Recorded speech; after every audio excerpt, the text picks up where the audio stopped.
నమస్కారం Russia TV వార్తలకు స్వాగతం. నా పేరు లక్ష్మి. వార్తల్లో ముందుగా హెడ్లైన్స్.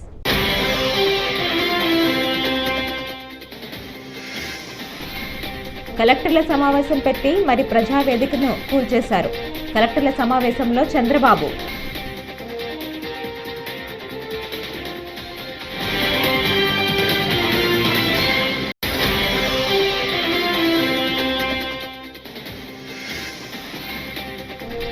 ఏపీలో కూటమి ప్రభుత్వంలో హింస రోజురోజుకు పెరిగిపోతుందన్నారు మాజీ మంత్రి పేర్ని నాని.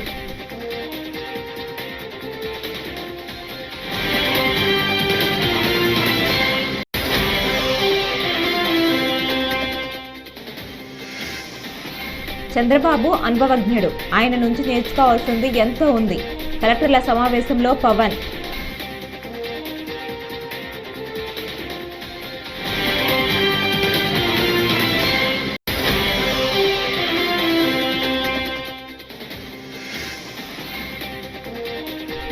దేశవ్యాప్తంగా వీలైనంత వేగంగా BSNL 4G సేవలు విస్తరించాలని కేంద్ర సహాయ మంత్రి పెమ్మసాని చంద్రశేఖర్.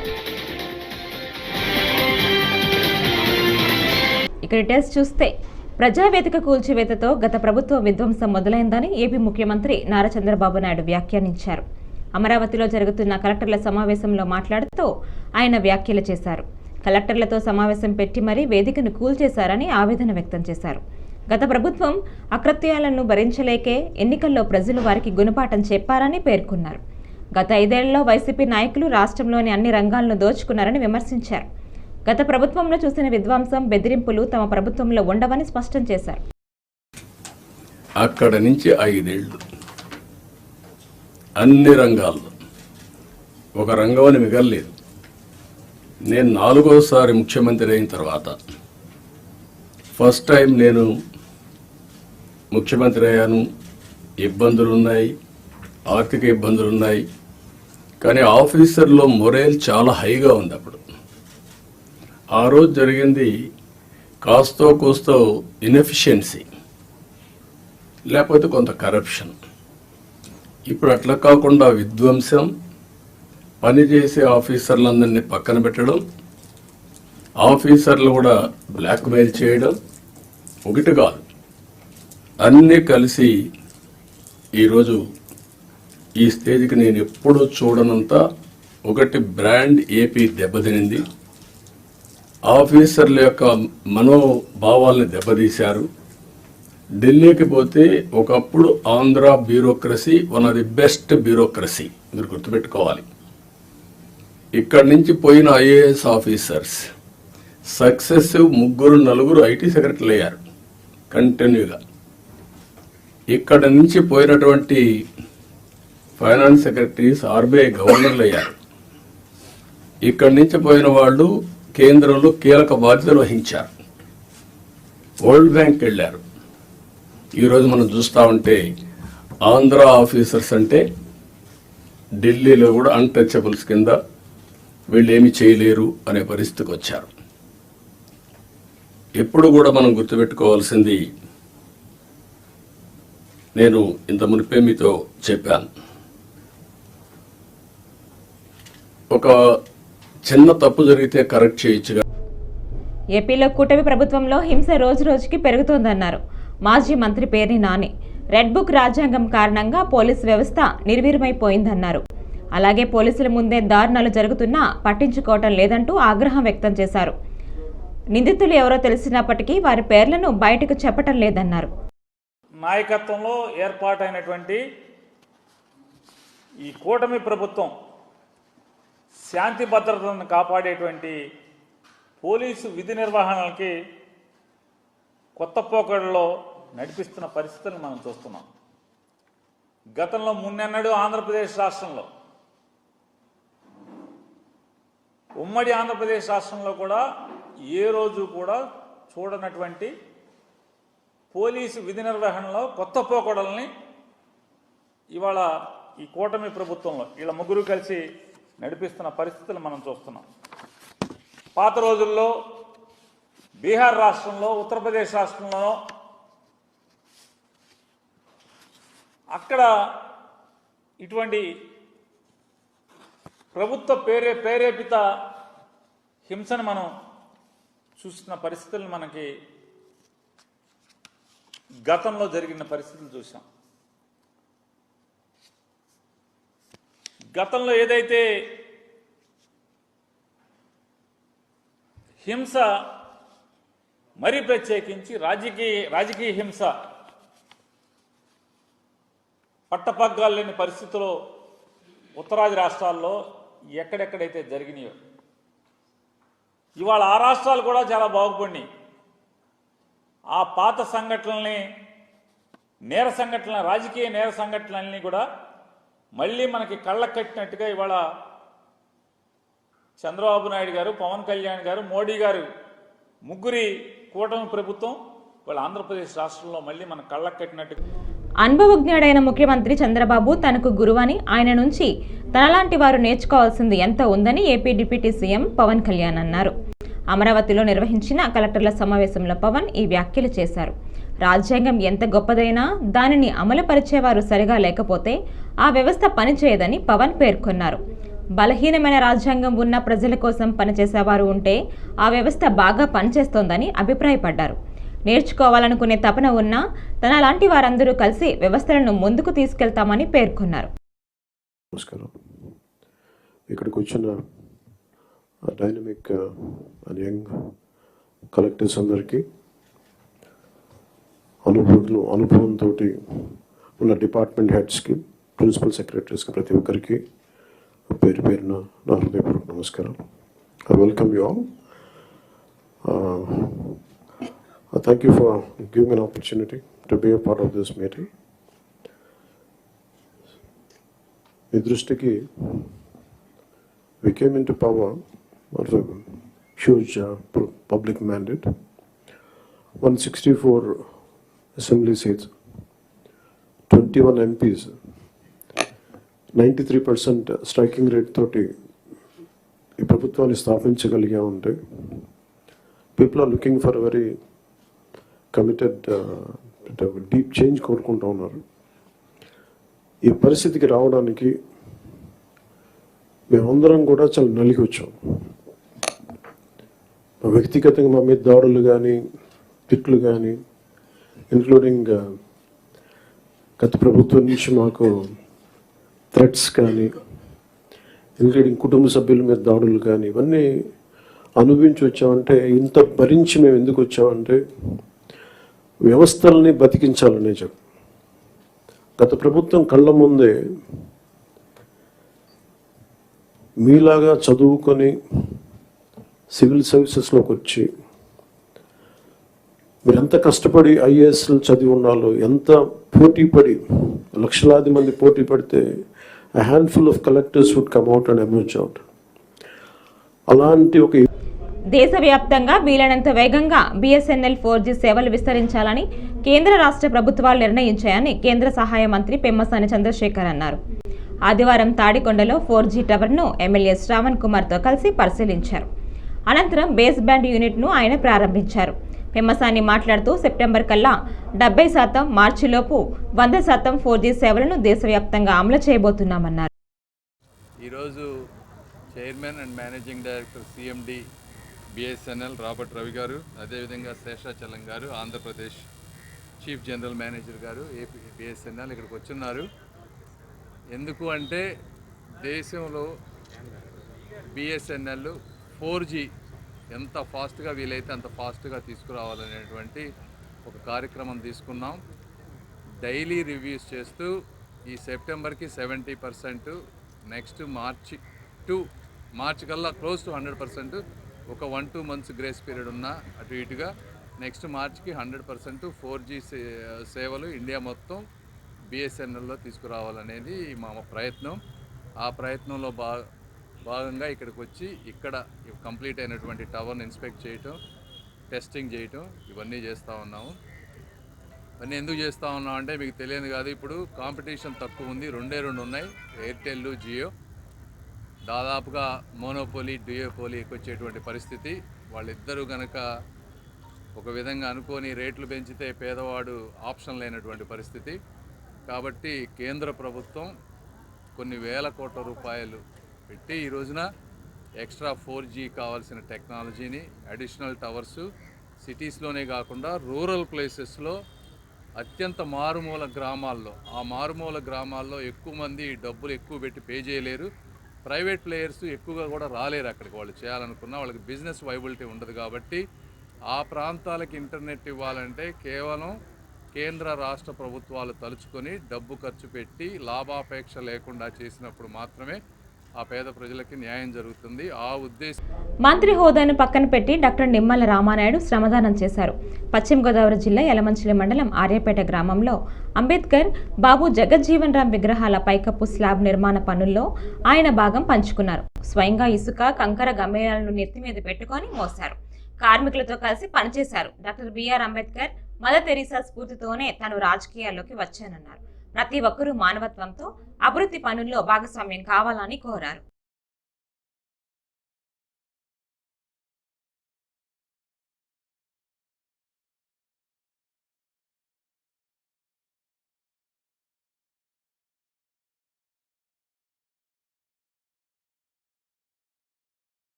లోకి వచ్చింది. డాక్టర్ బిఆర్ అంబేద్కర్ గారు ఆశించినటువంటి సమాజ స్థాపన ఏదైతే ఉంది, ప్రపంచ సేవా మాతృమూర్తి మదర్ తెరీసా సేవా స్ఫూర్తి ఏదైతే ఉందో, వీళ్ళిద్దరు స్ఫూర్తితో నేను రాజకీయాల్లోకి వచ్చినటువంటి విషయం మీ అందరికీ తెలుసు. ఆ రోజు నేను జలవనరుల శాఖ మంత్రిగా బాధ్యతలు స్వీకరించి నా సొంత నియోజకవర్గం పాలకొల్లు విచ్చేసినప్పుడు నా నియోజకవర్గంలో నాకు అత్యంత ఇష్టమైనటువంటి డాక్టర్ బిఆర్ అంబేద్కర్ గారు, అదేవిధంగా డాక్టర్ బాబు జగజ్జీవన్ రావు గారు ఎవరైతే విగ్రహాలకి పైకప్పు లేకుండా ఎండకి వానకి తడుస్తూ ఆరిపేట గ్రామంలో ఉన్నాయో, ఆ శ్రమదానంతో ఆ రోజు మొట్టమొదటి పనిగా నా నియోజకవర్గంలో మంత్రిగా దీన్ని ఆ రోజు చేపట్టడం జరిగింది. ఈరోజు దాన్ని స్లాబ్ తీసుకొచ్చి అవకాశం ఉన్నప్పుడల్లా శ్రమదానం ఆ పనుల్లో చేస్తూ ఇట్లా ఖచ్చితంగా రాబోయేటువంటి రోజుల్లో నియోజకవర్గంలో ఉన్నటువంటి మహనీయుల యొక్క విగ్రహాలు ఏవైతే ఉన్నాయో వాటన్నిటికీ కూడా ఇటువంటి శ్రమదానంతో, దాతల సహకారంతో వాటన్నిటికీ కూడా పైకప్పులు నిర్మాణం చేయాలనేది ఒకటి. అదేవిధంగా నేను ప్రచారంలో గాని ఇతరత్ర గ్రామాలకి వార్డుల్లోకి వెళ్తున్నప్పుడు ఎంతో మంది నిరుపేదలు, తల్లిదండ్రులు లేక కొంతమంది పిల్లలు అంగవైకల్యంతో, కొంతమంది రేపు ఆ ఇంట్లో ఉన్నటువంటి యజమాని చనిపోతే ఎవరికి ఆసరా లేనిటువంటి వాళ్ళు కొంతమంది, ఇట్లా ఎంతో మంది కనిపిస్తున్నప్పుడు మానవీయ కోణంలో వాళ్ళకు కూడా ఏదైనా ఒక గూడు నిర్మాణం చేయాలి. అయితే నా ఒక్కరితోటే ఇటువంటి తలంపు సాధ్యం కాదు. కాబట్టి అటువంటి పనుల్ని శ్రమదానంలో నేను కూడా భాగం పంచుకోవడం ద్వారా మిగిలిన వారు ఎవరైతే వాళ్ళ దాతలు ఎవరైతే ఉన్నారో వాళ్ళకు కూడా ఒక స్ఫూర్తినిచ్చి ఎస్ రామానాయుడు గారు ఒక మంచి కార్యక్రమంలో శ్రీకారం చుట్టడమే కాకుండా అందులో ఆయన స్వయంగా శ్రమదానం చేస్తూ భాగస్వాములు అవుతూ ఉన్నారు. కనీసం మనం శ్రమదానం చేయకపోయినా ఇతరత్ర మనకి ఏ రకంగా వైకాపా 5 ఏళ్ల పాలనలో 5 లక్షల కోట్లు దోచేశారని భాజపా ఎమ్మెల్యే ఆదినారాయణ రెడ్డి ఆరోపించారు. అంతులేని అక్రమాలకు పాల్పడిన వైకాపా నేతలంతా జైలుకు పోవటం ఖాయమని హెచ్చరించారు. జగన్ పాలనలో ఏనాడు ఉద్యోగులకు 1వ తేదీన జీతాలు ఇవ్వలేదని గుర్తు చేశారు. అధికార పగ్గాలు చేపట్టగానే 1వ తేదీన ఉద్యోగులు జీతాలు ఇవ్వటం చంద్రబాబు పాలన దక్షతకు నిదర్శనమన్నారు. రకరకాలుగా పిచ్చి వేషాలు వేస్తూ మాట్లాడే భాషకు వ్యతిరేకంగా వాస్తవ పరిస్థితులు మీకు మీ ద్వారా ఆంధ్ర లోకానికి మరియు దేశానికి, విదేశాల్లో ఉన్న తెలుగు వారికి తెలియజేయాలనేది ప్రధాన ఉద్దేశం. ఇష్టం వచ్చినట్లు అప్పులు చేసినారు. 7 శ్వేతపత్రాలు ముఖ్యమంత్రి గారు స్వయంగా ఆర్థిక శ్వేతపత్రంతో పాటు తెలియజేసిన విషయం అన్ని పత్రికలకు, టీవీలకు వచ్చింది. ఈ 60 రోజుల్లో నిన్న 1వ తేదీ నాడు, అంతకుముందు నెల 1వ తేదీ నాడు అటు ఉద్యోగస్తులకు, రిటైర్డ్ ఉద్యోగస్తులకు మరియు పెన్షన్దారులకు పెన్షన్లు కానీ, సామాజిక పెన్షన్లు కానీ, జీతాలు కానీ ఇచ్చిన విషయం వాళ్ళ జీవితంలో 60 నెలల్లో జగన్మోహన్ రెడ్డి గారు బటన్ నొక్కినా అని చెప్పడం తప్ప చేసిన మంచి పని లేదు. జగన్మోహన్ రెడ్డి గారు పెద్ద మార్కెట్ వాళ్ళ ఎంపీలు ఎమ్మెల్యేలు చిన్న మార్కెట్లు, ఇంకా చిన్న నాయకులు చిల్లర మార్కెట్లు. తక్కువలో తక్కువ 2 లక్షల కోట్లకు పైగా తిన్నాడు జగన్మోహన్ రెడ్డి. మిగతా అందరూ కలిసి 2-3 లక్షల కోట్లు తిన్నారు. ఈ రాష్ట్రాన్ని సర్వనాశనం చేశారు. అభివృద్ధి అనేది కుంటుపడింది. 1800 రోజులకు సత్కారంగా కూటమికి అధికారం ఇస్తే చిత్కారంగా వాళ్లకు 11 సీట్లు ఎమ్మెల్యేలు, 4 సీట్లు మాత్రమే ఎంపీలు, టోటల్ 15. వాళ్ళు ఏమన్నారు? వైనాట్ 175 ఎమ్మెల్యేలు, 25 ఎంపీలు, 200కు గాను 15 మాత్రమే స్కోర్, 6% మాత్రమే ఎమ్మెల్యేలు. తాడిపత్రి మున్సిపాలిటీని అభివృద్ధి చేసేందుకు యువత ప్రధాన పాత్ర పోషించాల్సిన అవసరం ఉందని మున్సిపల్ చైర్మన్ జేసీ ప్రభాకర్ రెడ్డి పేర్కొన్నారు. ఆయన హైదరాబాద్లో సామాజిక మాధ్యమాలను వేదికగా చేసుకుని మాట్లాడారు. యువతను ప్రేరేపించేందుకే 4 ప్రశ్నలు అడిగానని తెలిపారు. తాడిపత్రి మున్సిపాలిటీ అంటే ప్రతి ఒక్కరూ తమ ఇంటిలాగా భావించి శుభ్రంగా ఉంచుకోవాలని తెలిపారు. Young people, so I'm very happy. So the young people are interested in Tadipatri. First question, మీ ఊరు ఏ ఊరు? ఇది మనకి ఎలా పేర్లు పెట్టినారో అలా గుర్తింపు కోసమే ఊరు పేర్లు పెట్టారు. మీ ఊరు గురించి ఎప్పుడైనా ఆలోచించినారా? దీనికి ఎక్కువ నో. ఎవరైనా ఉన్నారంటే నమ్మం. 99.99 ఆలోచించేవారు లేరు. ప్రతి ఒక్కరూ నా ఇల్లు, ఆ ఇంట్లో ఉండే అమ్మ నాన్న, 2 పిల్లోళ్ళే, వేరే గురించి ఆలోచన లేదు. ఒక 10-15 ఏళ్ళ కింద ఉండింది. అప్పుడు కనీసం అత్త మామ, చిన్నాన్న కొడుకులు, పెద్దనాన్న కొడుకులు అనేది ఒకటి ఉండింది. ఈరోజు ఆ ఆలోచన లేదు, అలానే ఊరు ఆలోచన కూడా లేదు. ఎవరు ఆలోచించటం లేదు. నేను అందుకే ఈ క్వశ్చన్ వేసాను, ఆలోచించండి. ఒక ఊరు అంటే ఒక పెద్ద ఇల్లు, ఆ ఇంట్లో మనం అందరం చిన్న చిన్న రూముల్లో ఉంటున్నాం. సో మీ ఇండ్ల గురించి ఎట్లా ఆలోచిస్తారో దయచేసి ఊరు గురించి ఆలోచించండి. మూడోది, మీ ఊరికి మీరేం చేశారు? ఇది కూడా చాలా మంది ఒప్పుకున్నారు ఏమీ చేయలేదని. ఆలోచించండి ఏం చేయాలి. ఇంట్లో ఉన్నప్పుడు ఆలోచిస్తాం ఏం చేయాలి, ఇంటికి ఎట్లా అని. ఇబ్రహీంపట్నం పోలీస్ స్టేషన్ పరిధిలో అక్రమ రేషన్ తరలిస్తున్న లారీని పోలీసులు అదుపులోకి తీసుకున్నారు. ఆదివారం ఇబ్రహీంపట్నం రింగ్ సెంటర్ నందు పోలీసులు సాధారణ తనిఖీలు నిర్వహించగా లారీలో రేషన్ ఉండగా పోలీసులు రెవెన్యూ అధికారులకు సమాచారం అందించారు. విజయవాడ నుంచి హైదరాబాద్ వైపు వెళ్తున్న సమయంలో ఇబ్రహీంపట్నం పోలీసులు లారీని అదుపులోకి తీసుకున్నారు. లారీతో పాటు మరో 2ని అదుపులోకి తీసుకుని విచారిస్తున్నారు. మనకి ఇబ్రహీంపట్నం పోలీసు వారికి వచ్చిన సమాచారం మేరకు ఈరోజు మార్నింగ్ విజయవాడ నుంచి టువర్డ్స్ హైదరాబాద్ సైడ్ వెళ్తున్న పీడిఎస్ రైస్ బ్యాగ్స్ వెళ్తున్నటువంటి 10 టైప్ లారీని ఇబ్రహీంపట్నం రింగ్ సెంటర్ దగ్గర పట్టుకోవడం జరిగింది. దానిలో ఆ డ్రైవర్ని కూడా అదుపులోకి తీసుకోవడం జరిగింది. ఈ స్టాక్ ఎవరిదనేది పూర్తి స్థాయిలో దర్యాప్తు చేస్తున్నాం. ముందుగా దానిపై కేసు నమోదు చేసి దర్యాప్తు చేస్తాం. అంటే ఎంతమందిని అదుపులో తీసుకున్నారు సార్? ఇది ఎక్కడి నుంచి ఎక్కడికి వెళ్తుంది సార్? ఇది వీళ్ళు చెప్పిన సమాచారం మేరకు ఇది టువార్డ్స్ గుంటూరు డిస్టిక్ నుంచి హైదరాబాదు, తర్వాత మహారాష్ట్ర వరకు వెళ్తుందని చెప్తున్నారు. దీని ఓనర్ ఎవరు అనేది గుంటూరులో ఉన్నారంట. అవన్నీ కూడా మనకి పూర్తి సమాచారం తీసుకుంటాం. ఎన్ని క్వింటాలు సార్ మొత్తం? ఇది 500 బస్తాలు ఉన్నాయి. ఒక్కొక్క బ్యాగు 50 kgs. బాపట్ల మండలం కేంద్రం బట్టిబ్రోలులో శనివారం అమలు చేసిన 31 సందర్భంగా టీడీపీ నేత సాయిబాబా గృహ నిర్బంధం నుంచి బయటకు వచ్చిన సమయంలో పోలీసులు అడ్డుకోగా, ఆ సమయంలో ఓ కార్యకర్త కింద పడిన సెల్ ఫోన్ తీసుకునే సమయంలో తీసిన వీడియోను కట్ చేసి దానిని వక్రీకరిస్తూ పోలీసుపై చేసుకున్నట్లు ఓ దినపత్రికలో వచ్చిన వార్తను రేపల్లె డీఎస్పీ డి మురళీకృష్ణ ఆదివారం ఖండించారు. బట్టిబ్రోలులో విలేకరుల సమావేశంలో ఆయన మాట్లాడారు.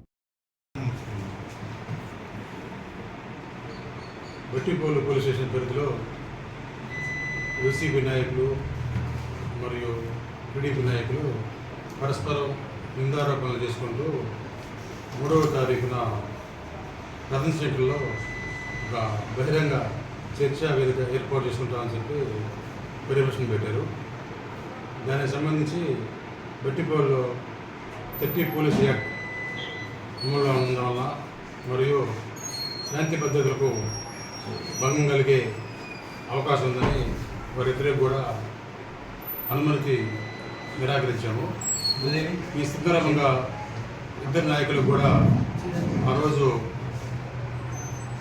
30 పోలీస్ యాక్ట్ అమలు అవడం వలన ఇంట్లో నుంచి రతన్ సెంటర్కి రావద్దు అని సూచించడం జరిగింది. దానికి తగిన విధంగా బందోబస్తు కూడా ఏర్పాటు చేస్తున్నాం. బట్టిపాడులో సాయంత్రం 4 గంటల సమయంలో టీడీపీ నాయకులు వాళ్ళ పార్టీ ఆఫీసు పోతానికి ట్రై చేశారు. బందోబస్తులో ఉన్న ఎస్ఐ గారు 30 పోలీస్ యాక్ట్ అమల్లో ఉంది కాబట్టి సాయంత్రం 6 వరకు ఆ ప్లేస్కి వద్దు అని సూచించడం జరిగింది. ఈ సందర్భంలో నాయకుడి యొక్క సెల్ ఫోన్ కింద పడింది. కింద పడితే వాళ్ళ కార్యకర్త తీసుకునడానికి ముందుకు వంగాడు. ఆ మధ్యలో ఎస్ఐ గారు ఉన్నారు, ఫోన్ తీసుకున్నారు. తిరుమల శ్రీవారిని సోమవారం పూతలపట్టు ఎమ్మెల్యే కలికిరి మురళీమోహన్ దర్శించుకున్నారు. ఈ సందర్భంగా ఆలయ అధికారులు ఆయనకు ఘన స్వాగతం పలికారు. దర్శన అనంతరం తీర్థ ప్రసాదాలు అందజేశారు. అనంతరం ఆయన మాట్లాడుతూ శ్రీవారి భక్తులకు నారా చంద్రబాబు నాయుడు పాలనలో స్వర్ణయుగం వచ్చిందని తెలిపారు. టీటీడీని రాజకీయ పునరావాస కేంద్రంగా మార్చి వైసీపీ తన రాజకీయ కార్యకలాపాలు కొనసాగించిందని చెప్పారు.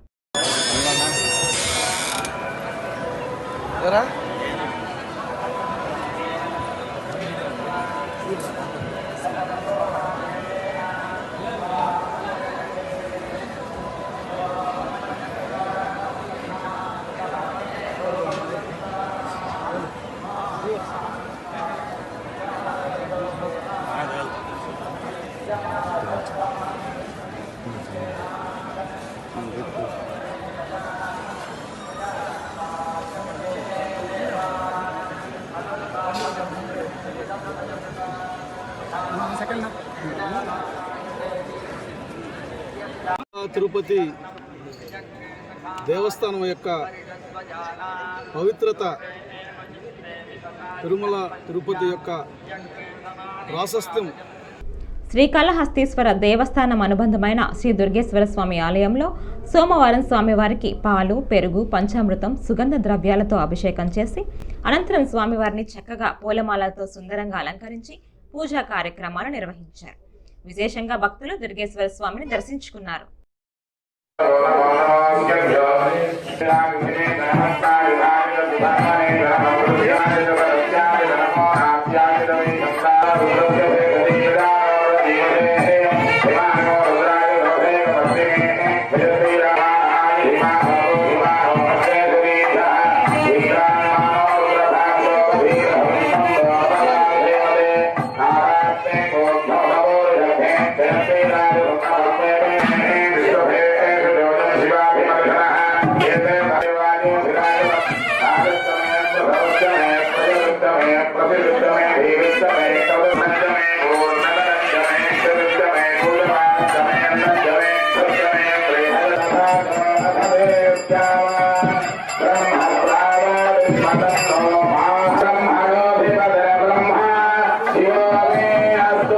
వివిధ ప్రభుత్వ కార్యాలయంలో పనిచేస్తున్న చిరుద్యోగులపై రాజకీయ నాయకుల వేధింపులు ఆపాలని సిఐటియు జాతీయ నాయకురాలు బేబీ రాణి పేర్కొన్నారు.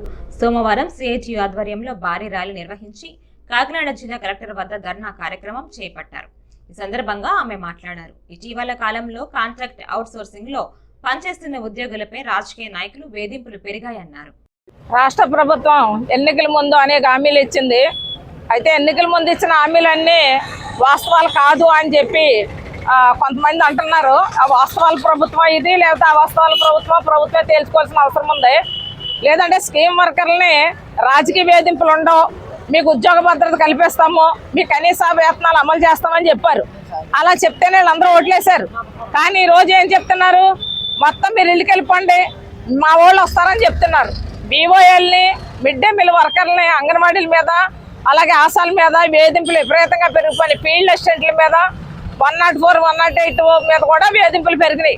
కాబట్టి ఈ రాజకీయ వేధింపులు అనేవి తక్షణ ఆపండి. ఈ వేధింపులుగా నిరసనగానే రాష్ట్ర వ్యాప్తంగా అన్ని జిల్లా కలెక్టరేట్ల ముందు ఈ రోజు ఈ ఆందోళన జరుగుతుంది. కాకినాడ జిల్లాలో కూడా వేధింపులు పెరిగినాయి. కొంతమంది ఎమ్మెల్యేలతో మాట్లాడారు, వివోఏలు వెళ్ళి ఎమ్మెల్యేలు ఏం చెప్పారు, మా కార్యకర్తల వల్లే మేము నెగ్గామని చెప్తున్నారు. మీ కార్యకర్తల వల్లే నెగ్గారంటే మీరు రిగ్గింగ్ లో వచ్చారా లేదా ఇవి స్టీమర్కర్లో ప్రజలందరూ ఓట్లయితే వచ్చారా మీరు తేల్చుకోవాలి. ఆ సమాధానం ప్రజలకు చెప్పాలని చెప్పేసి డిమాండ్ చేస్తామన్నాం. మరొకటి చెప్తున్నాం, 5 ఏళ్ళకోసారి ప్రభుత్వం మారినప్పుడల్లా స్కీమ్ వర్కర్లు ఎళ్ళకెళ్ళిపోండి అని చెప్తున్నారంటే ఒక ఎమ్మెల్యే అయితే ఇంటికి వెళ్ళిపోతాడు. ఎందుకంటే ఎమ్మెల్యే 5 సంవత్సరాలే, ఆ తర్వాత అతనికి 50,000 రూపాయలు పెన్షన్ వస్తుంది. అతను చనిపోతే భార్యకి 25,000 పెన్షన్ వస్తుంది. కనీసం మీరు 25,000 అయినా 5 ఏళ్ళకోసారి స్కీమ్ వర్కర్లు తొలగించి 25,000 పెన్షన్ ఇచ్చేయండి. విధ్వంసకర అభివృద్ధి వల్లే కేరళ రాష్ట్రంలో వాయనాడులో కొండ చర్యలు విరిగిపడి 350 మంది ప్రజలు చనిపోయారని ఎమ్మెల్సీ కూడుపూడి సూర్యనారాయణ అన్నారు. గాడిమొగ్గ వద్ద ఆదివారం మీడియాతో మాట్లాడుతూ చమురు సంస్థల వల్ల కోనసీమ ప్రాంతం ప్రజలకు ముప్పు పొంచి ఉందన్నారు. కోనసీమ అభివృద్ధికి చమురు సంస్థలు నిధులు కేటాయించడం లేదన్నారు. త్వరలో ఉద్యమిస్తామని ఆయన అన్నారు. ఇవాళ కేరళలో జరిగినటువంటి విధ్వంసకర అభివృద్ధి వల్ల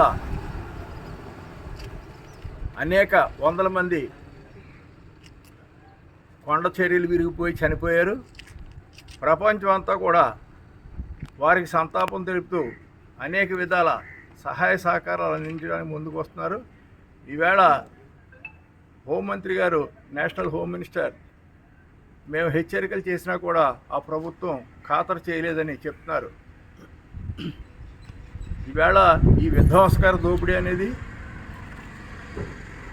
మారినటువంటి ప్రజాస్వామ్య విలువల్లో క్రోనో క్యాపిటలిస్టులకి మన సంపద అంతా కూడా విచ్చలవిడిగా వారు దోచుకోవడానికి పర్మిషన్ ఇవ్వబట్టే పార్లమెంటు ఈవేళ మనమంతా కూడా వయనాడులో జరిగినటువంటి ఘోర ప్రమాదాన్ని అందరూ చర్చించుకుంటాం. ఇదే సమయంలో ముఖ్యంగా కోనసీమ నుంచి ఆంధ్రప్రదేశ్ కాకినాడ దగ్గర నుంచి గాడిమొగ నుంచి ప్రపంచ కోటీశ్వరుడైనటువంటి ముఖేష్ అంబానీ గారి గురించి కానీ ఇక్కడి నుంచి గుజరాత్ వరకు. ఈ వార్తలు ఇంతటితో సమాప్తం. నమస్కారం.